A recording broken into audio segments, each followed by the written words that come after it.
course, the number one thing people asked me about this summer was what happened to Stephen Colbert at CBS. CBS, all of a sudden, out of the blue, claimed the Late Show was losing $40 million a year, and then miraculously got FCC approval to sell their company, which is what they wanted. And I guess that wasn't enough for El Presidente, because he posted, the word is, and it's a strong word at that, Jimmy Kimmel is next to go in the untalented late night sweepstakes, which is alarming because I don't know if you know this, Jimmy Kimmel is me. Thank everybody, and in particular, God. Remember God? The guy who abandoned us on January 20th of this year, God grabbed his keys and left, exchanged us for another world, I guess? I don't know.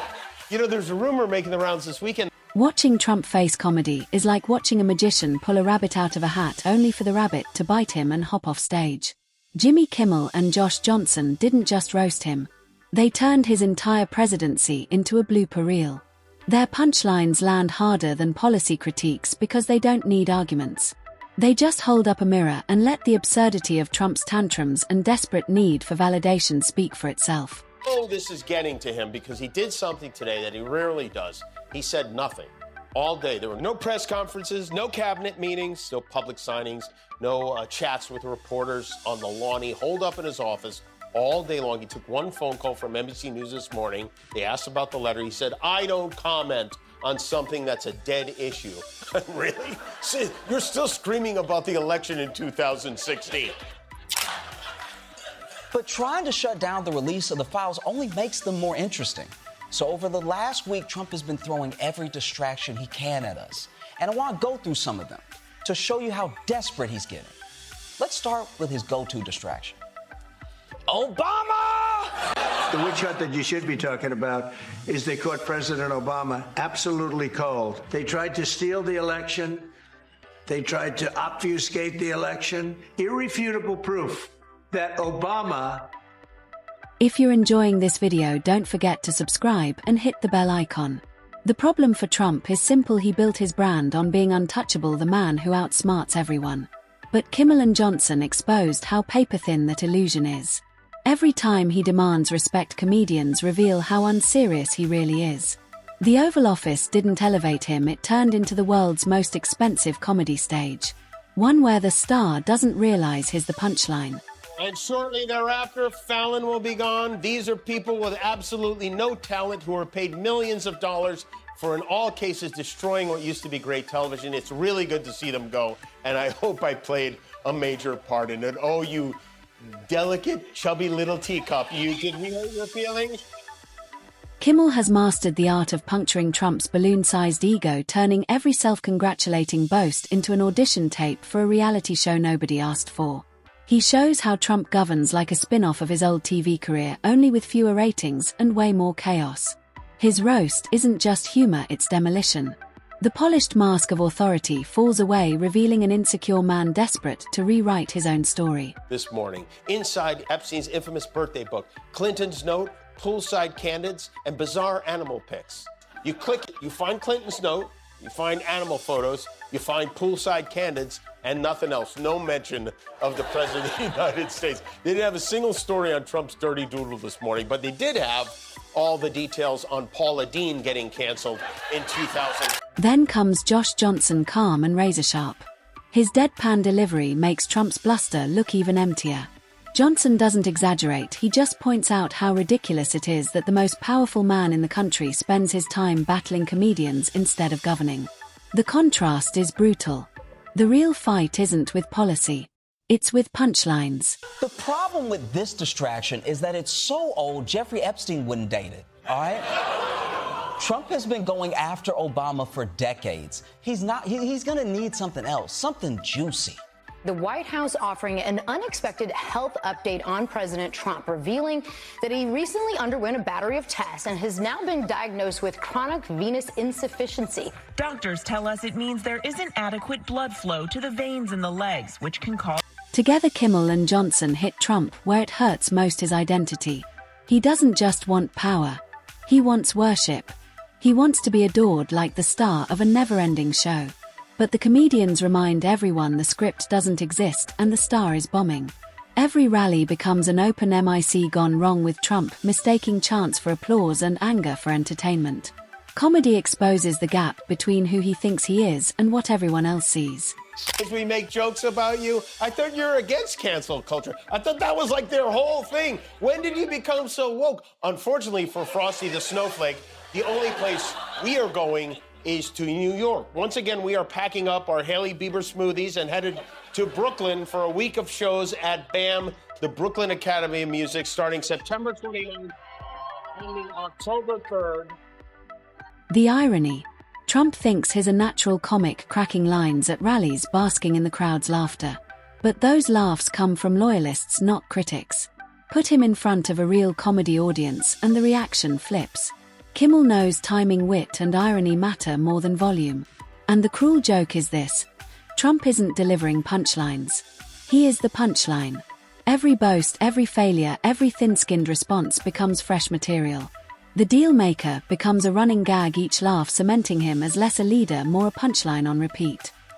The fact of the matter is, Donald Trump and Jeffrey Epstein were close friends and gross friends. This book, Trump says that he wasn't part of, contains some of the most disturbing drawings maybe ever. I don't know which one of his buddies did this, but on one side, the unknown artist depicts a man who I think is Jeffrey Epstein giving lollipops and balloons to young girls. That's in 1983. The next page has him 20 years later relaxing and enjoying some sun. I'm not sure. But if you zoom in close, you can find Bill DeWaldo. Johnson's brilliance lies in stripping away grandeur with everyday logic. He takes Trump's surreal antics, rewriting history in real time, and asks how absurd it would look if anyone else tried it. Suddenly, the ridiculous feels obvious. That's what debates fail to do, but a joke nails instantly. And Trump hates it. Because you can't debate laughter. You can't argue with a punchline. The Oval Office becomes less a seat of power and more a stage, with Kimmel and Johnson exposing the desperation, contradictions, and stale act. Trump has been doing everything that he can to keep those files under wraps. He's even got his friends in Congress trying to help. Mike Johnson shut down the House just to avoid a vote on the release of the files. Yeah. Do you understand that they clear Congress out for the summer like they found a dookie in the pool? What makes their roast devastating is its permanence. Policies fade, scandals blur, but jokes last. Kimmel and Johnson are etching Trump's insecurities and failures into cultural memory. His obsession with image only feeds them. He claims success while surrounded by failure, projects confidence but radiates fear. Every overreaction multiplies the laughter. Each feud with comedians shrinks him further until he looks less like a leader and more like a fragile celebrity lashing out at late-night jokes. The other thing everyone kept asking me about over the summer is if I'm moving to Italy. As I mentioned on the Sarah Silverman podcast, that I got dual citizenship through my mother, who has Italian citizenship. And oh man, the MAGA gang went nuts. Late-night comedian Jimmy Kimmel confirming he has obtained Italian citizenship. Jimmy Kimmel's so scared he's drafting an escape plan. We could see Jimmy Kimmel evidently leave sometime soon. He would say ciao. How is he Italian? There's no way he's Italian. Their brilliance. They don't invent anything. Trump provides all the material. They just package it. A press conference becomes a sketch. A rally becomes slapstick. A tweet becomes a punchline. He thinks he's setting the stage, but Kimmel and Johnson are the directors now. And their version is the one history remembers. Humor doesn't just bypass defenses, it obliterates them. Traditional critics dent reputations. Comedy destroys myths in a single laugh. Our president, even though he made a fortune in crypto this year, Trump did not crack the Forbes top 100. Donald Trump clocked in at number 201, or as the White House described it, first place plus 200. But he did take a big lead jump. He's up 118 spots from last year. Trump, according to Forbes, has grifted $3 billion since he won the election, just as the founding fathers. Here's what Trump doesn't understand. Ridicule lingers. Speeches fade. Reports get buried. But a well-timed joke gets clipped, memed, replayed endlessly. Kimmel and Johnson weaponize that permanence. Every rant, every meltdown, every awkward gesture is immortalized in comedy. The gestures that once looked commanding now look clownish. The bravado that once intimidated now fuels punchlines. Power isn't stripped from Trump, he hands it over every time he opens his mouth. With distractions, what it looks like when they're fed to the media and what it looks like when they don't work. Because right now, Donald Trump is desperate to move on from the Epstein files, but the story is only building. A major development just in. The Department of Justice says it is trying to set up a meeting with longtime Jeffrey Epstein associate Ghislaine Maxwell, who's in prison. The Justice Department now putting out a new statement and saying if Ghislaine Maxwell has information about anyone who has committed crimes against victims, the FBI and the DOJ will hear what she has to say. Wait. You haven't talked to Ghislaine Maxwell? Epstein's accomplice? The woman he's in the most? History has always known the power of laughter.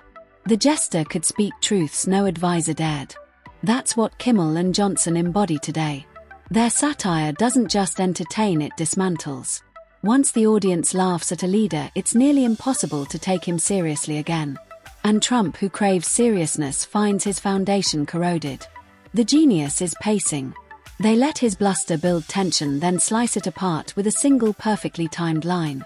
Fondling father still has an Epsteiny little problem on his hands. He avoided the press all day yesterday until dinner time.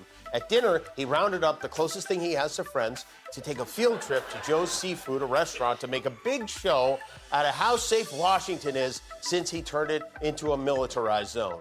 Here we are. We're standing right in the middle of D.C., which, as you know, about over the last year was a very unsafe place. Over the last 20 years, actually, it was very unsafe. This city, here I am, standing out in the middle of the street. I wouldn't have done this 3 months ago, 4 months ago. I certainly wouldn't have done it a year ago. And I also wouldn't have done it tonight without the 85 Secret Service agents. Timing is everything. Kimmel and Johnson treat Trump's theatrics as setups waiting for the perfect moment to deliver the kill shot. It's not just embarrassment, it's transformation. The crowd stops fearing his bluster. They start expecting amusement. Trump isn't the narrator of his own story anymore. He's the recurring character in a comedy series he can't control. That's the real danger. Once ridicule sticks, it doesn't fade. Politicians can rebrand. Celebrities can pivot. But a joke is permanent. Every new performance is filtered through past laughter. And Trump can't outshout it, outspin it, or erase it. He's trapped in a loop where the joke always wins.